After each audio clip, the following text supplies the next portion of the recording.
ಯಾರಿವಳು ಯಾರಿವಳು ಸೂಜಿ ಮಲ್ಲಿ ಕಣ್ಣವಳು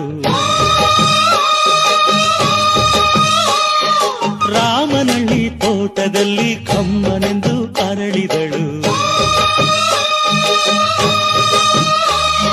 ಮಾತಿನಲ್ಲಿ ಹೇಳಿದರೆ ತಾಳಕ್ಕೆ ಸಿಗದು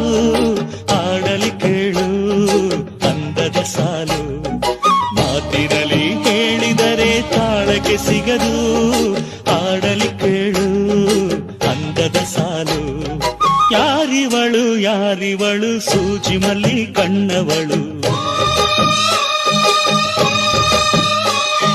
ರಾಮನಳ್ಳಿ ತೋಟದಲ್ಲಿ ಕಮ್ಮನೆಂದು ಅರಳಿದಳು